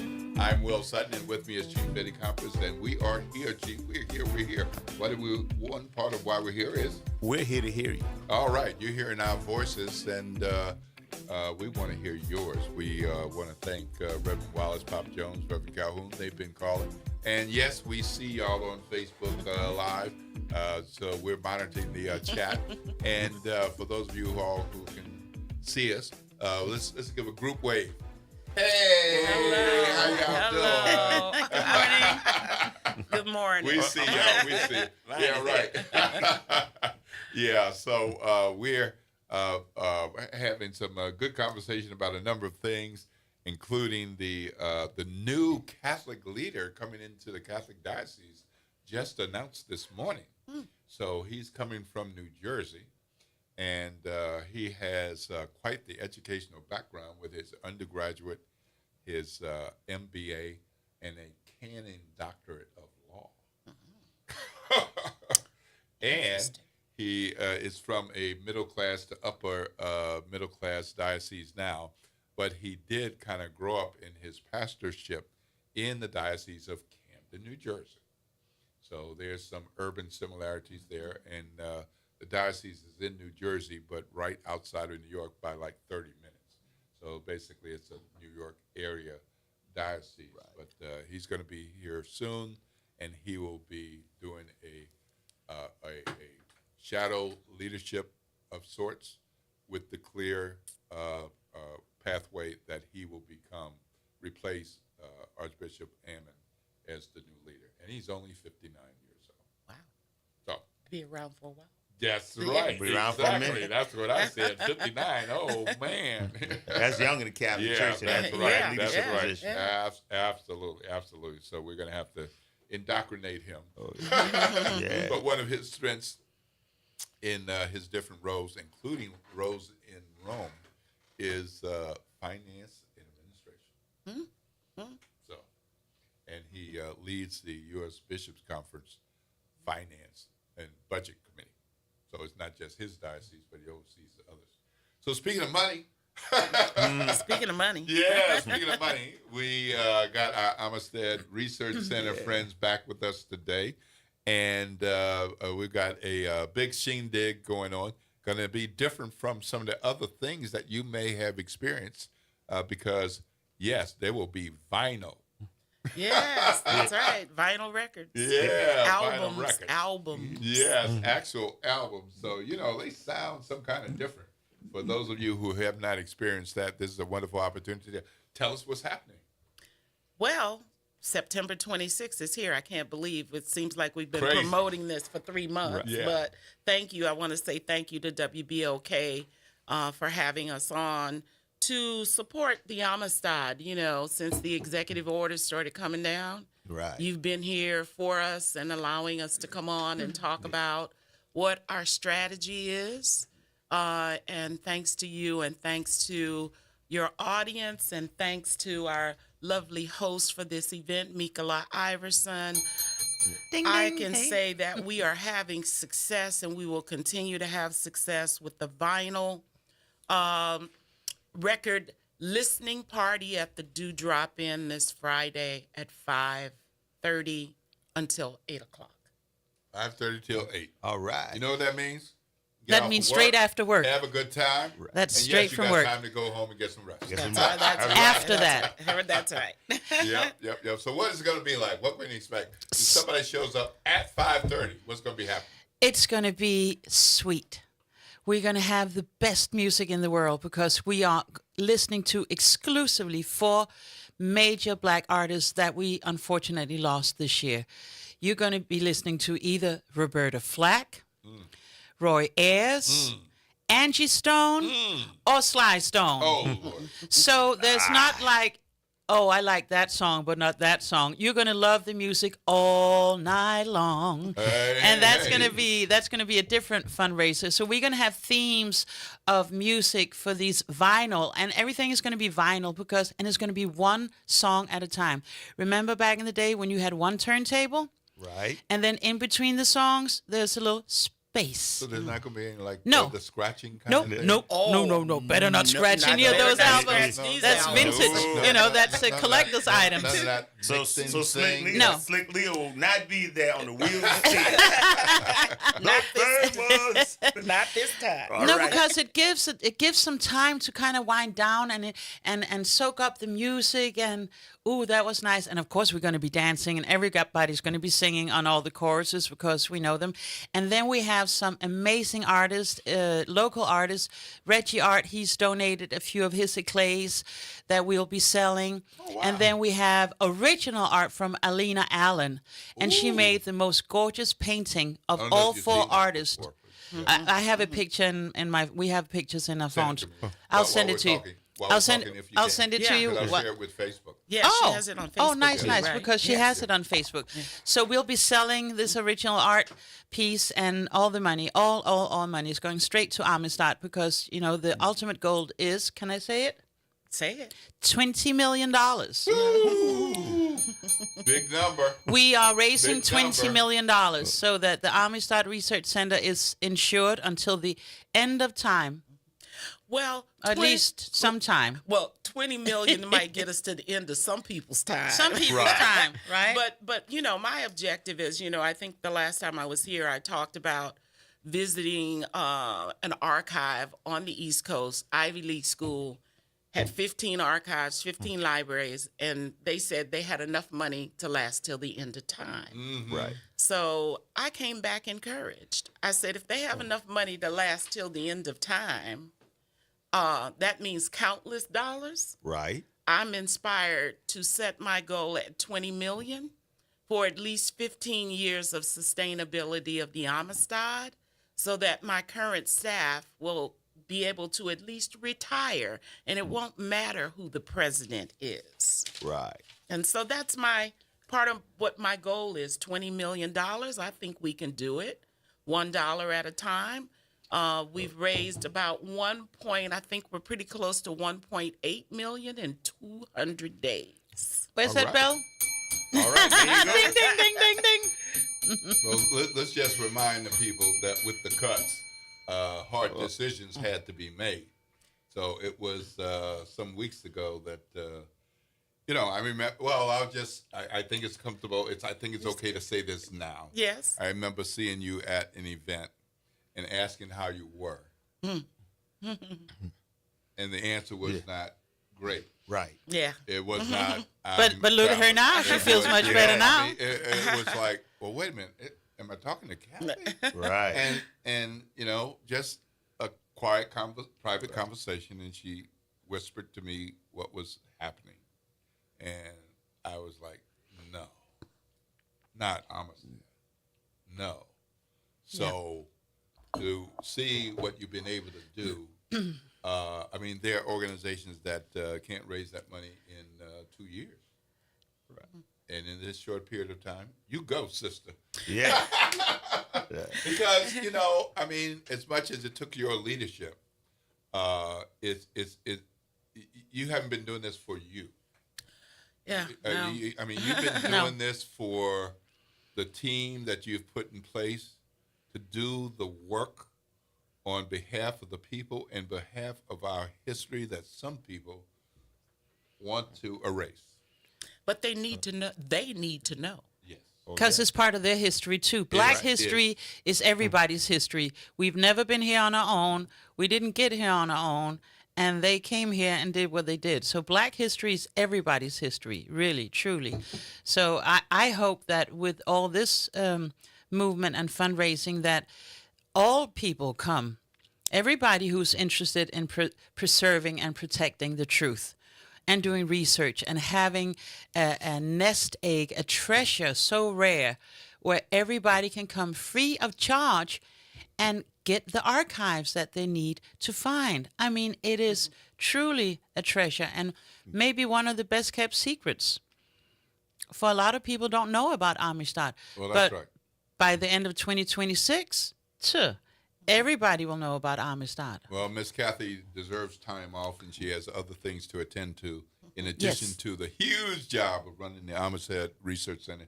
So she can't be at everything. But I was just over there on the weekend. for the genealogy. I was there too. You know, so I was there for the second half. Yeah. Yeah. Yep. That was good stuff. It was. It was good. It was good. See, I wasn't Yeah. there. I was taking a little bit of a break. That's what should happen with a good leader. Yeah. Right. You shouldn't have to be everywhere. Micromanaging for things to be everything, no. overhead. It was good. It was well attended. Yes. Yeah. People were engaged. There was a break. There was pizza. Yeah. Yes. And there was enough pizza that some people took a few slices home and all. Yes. And then a number of those people stayed for the second session. Some people needed to go. Yes. But then a whole nother crew came in. That was me for the second. Yeah. session. Yeah. You know, I mean, that's just a recent example of the kind of work that Amistad Research Center is doing. And the cost was what? It was free. It was free. It was free. It was free. It was to free. come and learn about genealogy from Family Search and from Ancestry. And they have two different ways of going about it. Yeah. So Amistad wasn't saying this is the way and we're working with them exclusively. Here's some different ways and things that you want to know. What was one of the most important things that you learned in that morning session from Nika Smith, who was here from Ancestry.com? Well, the most important thing that I learned was, oh my goodness, how deep the resources at Ancestry.com are. I had no idea which other things that I already use are a part of the Ancestry family. Of course, you know a little bit about my background. So one of those things, I don't expect everybody to know about everything. I don't know about everything that you look at and have bookmarking or you with law enforcement. So one of the things I look at is something called newspapers.com. You know, and it's like, it's for those nerdy people. Yeah. Right. You know? Yes. And it's like, that's Ancestry? And the reason it's Ancestry is because newspapers, especially newspapers of record, for decades, for centuries, have had obituaries. Yes, that's right. And news reports that help you connect to your family. And so they realized that. And one of the best pieces, I was just sitting there, she didn't even know me. She didn't know me, know what I do. One of the best sources that she said she has told people across the country is the Times-Picayune in New Orleans, because they've been consistent with the obituaries and linking that over the course of decades. And so, I mean, so that was like amazing, all the kinds of things that they have in their portfolio. And she showed us how to do certain searches so we could get closer to our family connections. You know, I mean, that's just a summary. I mean, it was, there's more than that. But I mean, it was great. It was great. And you know, when I called Ancestry.com and I said, I'd like to know more about your African American resources for African Americans. What about Native Americans? You know, here in Louisiana, we know we have so many people who are connected to our indigenous roots. Can you send someone? And they said yes, and it was like free of charge. I told them, I said, you know, executive orders, you know, we don't have the money to do the programming because we didn't get the federal grants. And they said, don't worry about it, we'll send somebody. Well, let me tell you, the Native American indigenous part was a whole thing in the morning. It was a whole thing. And I mean, that could have been an afternoon session. Well, we may bring her back and some others back from indigenous communities from Florida and Oklahoma, Black people who know that they're Seminole, know that they're Cherokee, to come and share with those of us who have Choctaw roots and trying Blackfoot to understand roots. that you may not have had Apache roots if you're in Louisiana, because Apache was west. Well, that's part of what she was talking about. She was talking about people over here saying this. Well, that's incorrect. And the reason is because they weren't based there. Yes. They're based over here. But it was great. It was great. But I got a personal question. My great-grandfather came from Cuba. And, you know, when we tried to check our lineage back, you know, Castro was in charge, so we couldn't get the information back then. Is it available now? You know, that would have been a question that you could have asked Nika, because yes, Right. if there were, I don't know about Cuban newspapers, Right. but have you ever used Ancestry.com No, or Family Search? we did it with my mother's side of the family. Right. Because my mother had 19 brothers and sisters. It was big. My grandfather. That's was, a long. My grandfather was 40 years old when he married my Yes. grandmother. Was 19. He had 10 kids. Then he had 10 kids with my grandmother. So Okay. my We mother. have basketball teams that aren't that good. Yeah. So that Really? part of the family we were checking, but Yes. my Cuban side, is. That would have been a great. Yeah. I mean, Well, I'm not they- a genealogist, so Well, that's and- why we brought and these that's people to the something that table. was talked about on Saturday, the importance of both sides of the family, Right. not just one side. Right. So But I could imagine that Cuba is very well documented because they are archivists, and literacy is a very high priority for the Cuban government, always has been. So I could imagine that they would have some pretty thorough documents and birth records and marriage certificates and what have you. But you'd have All to right. get in there, though. Well, we're going to have to go to break, and it's been a pleasure to have you all here. But one more time, what's happening on Friday? How much does it cost? Do you want people to RSVP? Just show up? Is there a difference with advanced tickets or on-site tickets? And what kind of good time are we going to have? So it's 5:30 Friday at the Dewdrop Inn, and it's $25 in the dough. And all that money goes straight to Amistad. And you can show up, or you can go to www.saveblackhistory.org. And there you can buy a ticket. You can also donate and not show up and just listen to the music at home. You can do whatever you want, but know that it's going to be a good time. And most importantly, $1, $25. But come and have a good time. Calm your nerves. In these times, we need to be around good folks. And we're going to be good folks. It's going to be a sweet Sounds like evening. a wonderful thing. Good folks with good music, and I want to say thank you to Jeff Thomas. It was one of our sponsors, Melba's Uptown Recycling, Glenda McKinney at GMAC, attorney Rudy Gurrell, and attorney Kim Boyle, who's the president of the board of the Amistad Research Center. Thank them for their sponsorship. Thank you, Curtis Doucette. At the Dewdrop, we want to support Black business, so that's why we're going there. All right. Very good. All Thank right, you. so Thank you that's, for having us. Friday, 5:30 p.m. at the Dewdrop Inn. Be there. I don't want you to be square, but be there. But be there, yeah. No, be cool All right. and be there. Be cool and be there. All right, you're listening to WBOK 12:30 a.m. When we're back, yes, sir, we'll be getting back to the Charlie Kirk issues and the mayoral race. So that's going to be coming up next. Stay tuned. WBOK 12:30 a.m. What New Orleans is talking about all day long.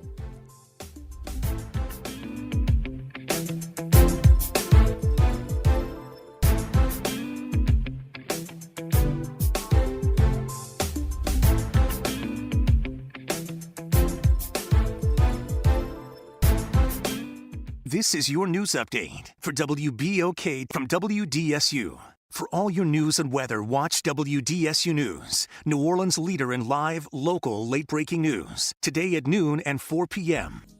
Another hot day is up ahead, but we do have a chance to see some scattered showers and thunderstorms for the afternoon. Any of those could produce some very heavy downpours at times, so just be prepared. A lot of that does start to end by the time you get to late evening. Highs for today will be into the lower 90s, a much better chance for rain on Thursday morning. From the WDSU First Warning Weather Center, I'm Raven Richard. A message from the community scientist. Do you live or work in St. James, St. John, St. Charles, Ascension, Calcasieu, Baton Rouge, or St. Bernard Parish? You may be exposed to harmful chemicals like phthalates, BPA, and flame retardants found in everyday products but linked to serious health risks. That's why the Community Scientist, a program of Rise St. James, brings you clear, science-based facts that protect your health and our environment. Stay informed, stay empowered. Visit risestjames.org today. What's the future for New Orleans? Will city services ever function efficiently? Our people need answers, not slogans. That's why the Nonpartisan City Services Coalition has asked the candidates for mayor how they plan to fix city government. Want to know what they said? Go to cityservicescoalition.com to see for yourself. It's time for action, not excuses. The next step is yours. Paid for by the City Services Coalition. Visit DePaul's new Algiers Health Center at 2801 General de Gaulle Drive to receive primary and preventive care for both adults and children. Services also include behavioral health, imaging, and on-site pharmacy, vision, Medicaid enrollment assistance, and more. For appointments, visit DePaulCommunityHealthCenters.org or call 504-207-3060. Hey everybody, it's Kimber White Dupree. And it's Graylin Bryant Banks from the front porch. We're coming up next. Good morning, Wake Up. The Good Morning Show. Good morning. On WBOK.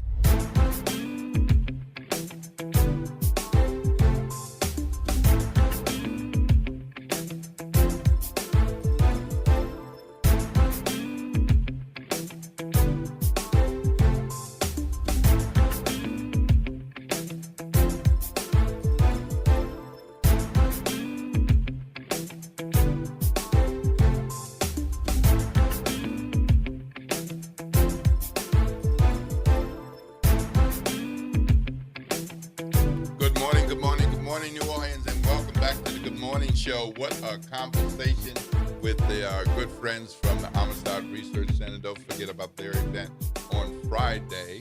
Yes, Friday, and your work day, and going out to the Do Drop In Friday at 5:30 p.m. Only $25, and you can be there and hear original vinyl music, one song at a time, old school dance party, Angie Stone, Sly Stone. Oh, my goodness. It sounds like such a time, and y'all want to be there.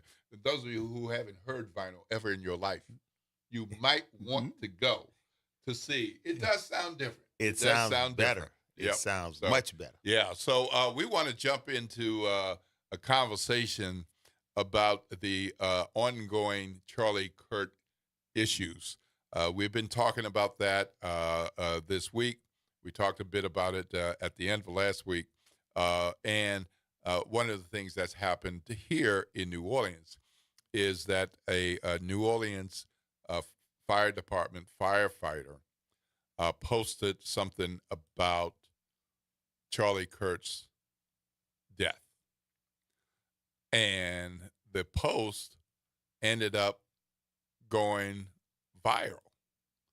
So the firefighter didn't post it on an official New Orleans Fire Department social media page.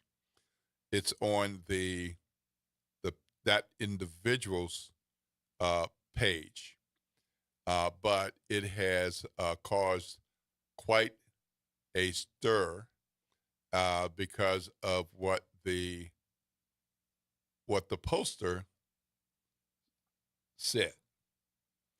I'm not going to identify the employee. I'll say that it's an employee of the New Orleans Fire Department, and here's part of that post. Quote, "I think he should be forced to carry that bullet in his body. That bullet has a right to be there because it's a gift from God." Close quote. Now, this was posted fairly early on after the murder of Charlie Kirk. No matter what we think about him, I don't think there are many of you who share the view of this particular firefighter. If you do, I'll say a prayer for you. But the comment, the post, got a lot of traction on its own. But then what happened was Libs of TikTok. It says Libs of TikTok, as in liberals, but it's actually a conservative social media page. And so they posted a screenshot of the comment and on one night, tagged the New Orleans Fire Department, and later on that was shared by Louisiana Attorney General Liz Murrow, who called the comment, quote, "unacceptable and disturbing." So that prompted quite a bit of response, including from New Orleans Fire Department Superintendent Roman Nelson, who had this to say. Quote, the men and women of the NOFD are entrusted with the responsibility of serving and protecting all members of our community with professionalism, integrity, and respect. Any actions or words that undermine that trust or promote division or insensitivity are taken very seriously. So the matter is being investigated, and this came up as an issue at a recent mayoral debate. So this debate was on WDSU TV, and the candidates were asked about it. Let's see what they have to say. Thomas, a New Orleans firefighter's job may be in limbo based on social media comments regarding the shooting death of conservative activist Charlie Kirk. State employee policy does not prohibit this sort of social media language. Should this firefighter be fired? Yes or no, Councilmember Thomas? Yes. Senator Duplessis. I don't know what was said. I don't know what the employee said, but what I will say is that no New Orleanian asked me any issue about this. I think this is a culture war issue. Okay. Is that a yes or no? I don't know what was said. Councilmember Moreno, yes or no? Yeah, I actually don't know. Okay. Okay. So one mayoral candidate of the three had a clear yes, the firefighter should be fired. And two of the three mayoral candidates said, I don't know, not sure what this is about, not sure the specifics of the comment. And in fairness, it's not like this has been a major issue in the news. At least WDSU and the Times-Picayune did cover the story and has been watching it. But it's not like it's been an issue of the day, every day, an ongoing issue.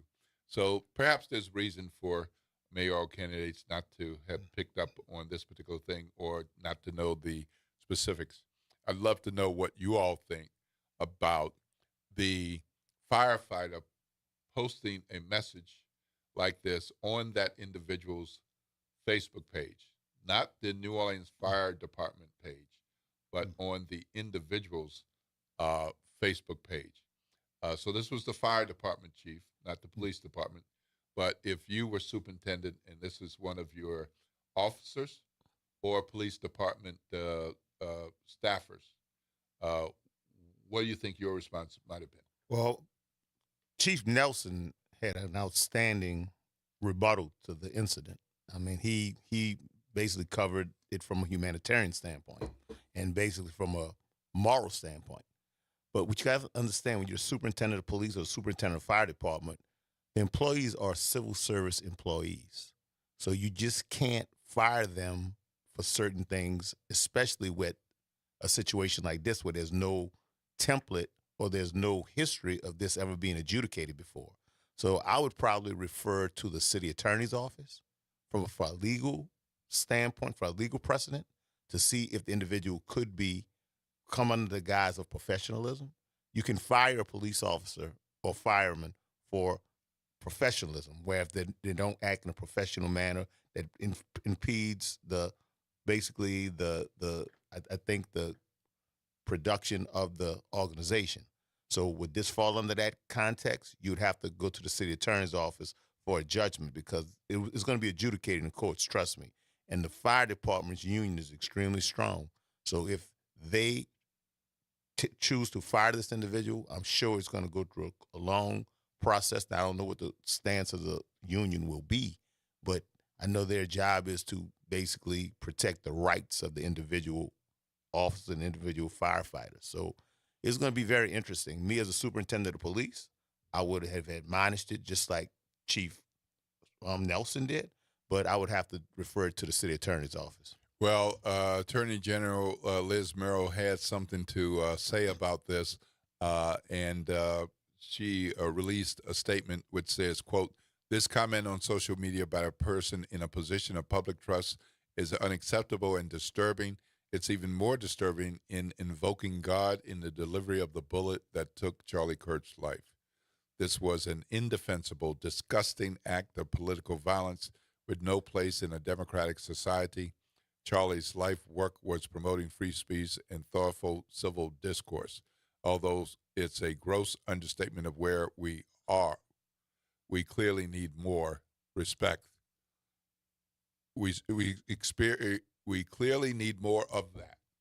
I expect consequences for this individual's grossly inappropriate comment, close quote. The fire department, separately from Fire Chief Nelson's comment, released a statement that reads, "This conduct is unacceptable and it does not reflect the values, statements, or mission of our department. The matter is under review according to city and departmental policy," close quote, which is basically what you said would be likely to happen. I still remember that stuff from 20 years ago. Yeah, right. Yep. Well, we have had quite a show today. We sure appreciate Kathy Hamrick and Ms. Iverson coming from Amistad Research Center, telling us about their old school dance party with vinyl on Friday at 5:30 p.m. At the Dewdrop Inn. And we appreciate the folks from the New Orleans Police Department, the social workers there, Lucinda Wilson, Kayla Frederick, Sarah Johnson, telling us about the walk in the memory of murder victims. That is 5 p.m. to 7 p.m. Tomorrow. Tomorrow, Thursday, is that event. As always, we appreciate those of you who make time to give us a ring, including but not limited to Reverend Wallace, Pop Jones, Reverend Calhoun. Appreciate you guys for each calling in and helping to make the show what it was today, particularly you, Pop Jones. Oh, my goodness, you got me going on the Trump and the UN thing. But it's a good thing because it helped inform the audience about some things that maybe they were not aware of. And as always, we appreciate our WBOK Facebook family, Linda, Charles, Karen, Jacqueline, and yes, Dr. Martinez well, over there in the West Coast, always tuning in. If you're listening on AM radio, if you're listening on the internet, or watching and listening on Facebook, we want you to listen and stay tuned to the Good Morning Show weekdays 7 to 9 a.m. But right now, we're going to have to get up and get out of here because the front porch is coming up next with Graylin and Kemba. For us, if the Lord is willing, we'll see you again right here at WBOK 12:30 a.m. in the morning. This is WBOK 12:30 a.m., what New Orleans is talking about all day long.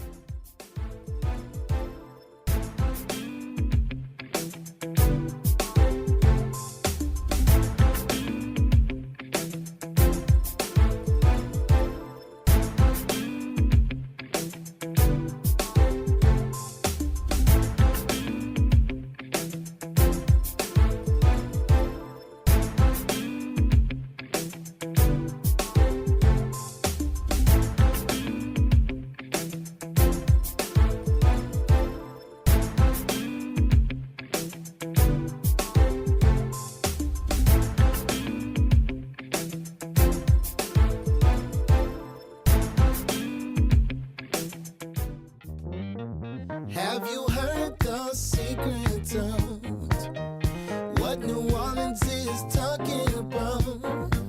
I promise everything will be okay if you're listening here on the airwaves. It's that WBOK 12:30 a.m. From the campus of Xavier University. WBOK Go and Equity Media Station. This news report is brought to you by New Schools for New Orleans. I'm Bree Wood with BIN News Now. Tensions remain high at the Broadview ICE facility in Illinois. Senator Dick Durbin says lawmakers were blocked from inspecting it. We do not live in a secret police state. We should know what's happening to these individuals and whether